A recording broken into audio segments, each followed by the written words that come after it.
So this video is a super simple introduction to the verb in ancient / New Testament / koine Greek.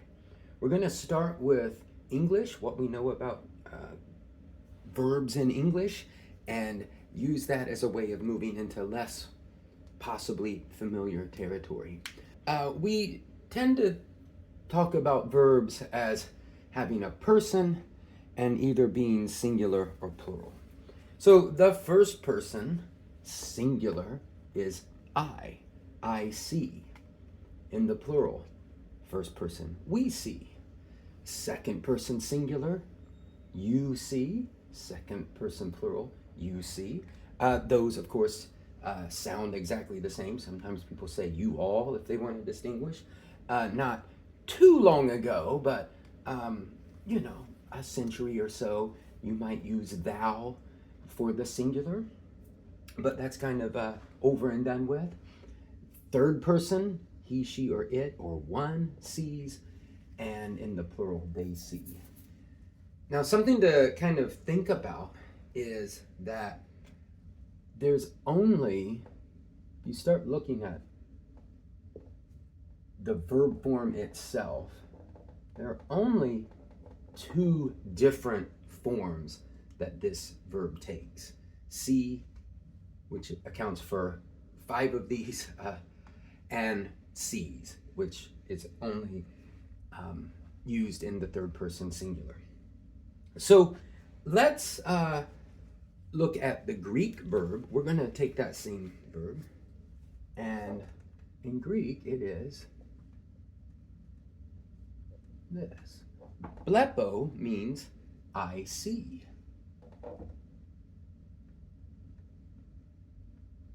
Blepomen means we see.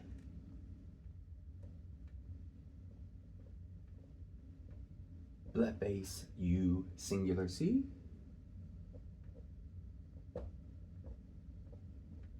Blepete, you, plural see.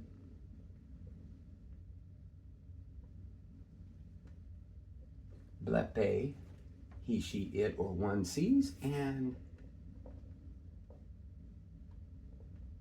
blepusi, they see. So the main thing to notice here is Greek is like English. It has person, it has the 3 persons, it has singular, plural. Probably the biggest difference is to note that there are, when you start looking at the verb forms here, there are 6 different verb forms. And what that means is that Greek does not have to use a personal pronoun. Blepo means I see. It doesn't just mean see. You could use the word ego blepo. That would really emphasize the I. Or hemes, blepomen would be we see. And of course, we've already talked about, I believe, how there can, of course, be a subject for the third person. It could be ho adelphos, blepe, the brother sees, something like that.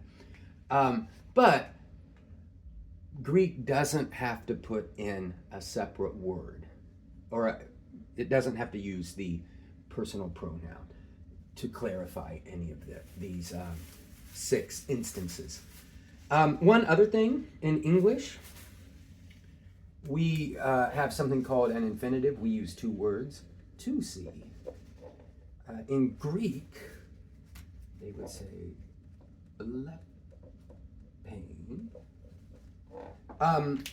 The word infinitive is kind of interesting if you think about,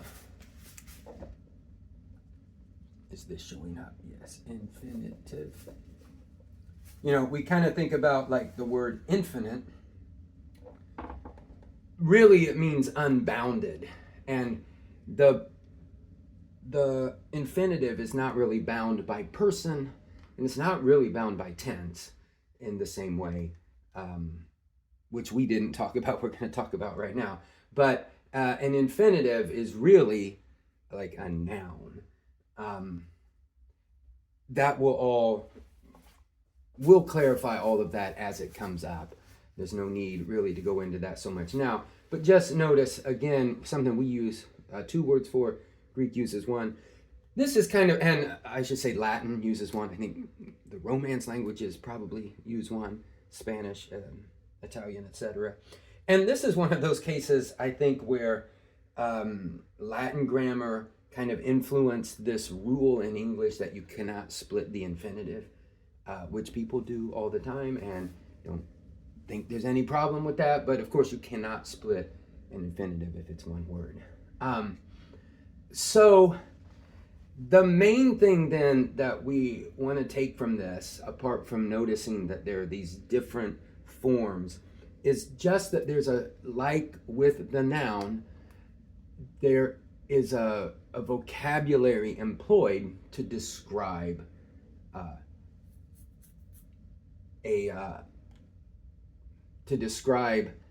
verb, like any particular verb. So for instance, if you saw this verb in Greek, not actually in Greek, if you saw this verb, this Greek verb in English, the way to describe this is to say that it's second person plural, just second person plural. And then we didn't mention this is the present tense. It's the active voice, meaning that the action is being done by the subject, present active, and it's indicative, meaning that it's making us more or less like a statement of fact or something that's believed to be a fact, as opposed to stating a wish, or even like we'll just say a wish or some sort of like condition. If this were the case, then that would be the case. And I notice person. So this is the sort of thing you're going to hear, and my view is that we can kind of learn this as we go along. There's going to be in this series 1 more video on adjectives, and then we're going to start looking at didache, the teaching of the 12 apostles. And then we can kind of put all this into action. We can, I think it's a more fun way to learn it that way. Of course, alongside that, you can always look up these sorts of paradigms. And so that's what I have for today. If that is not clear, please leave a comment, and I will do my best to clarify. And I look forward to seeing you in the next video.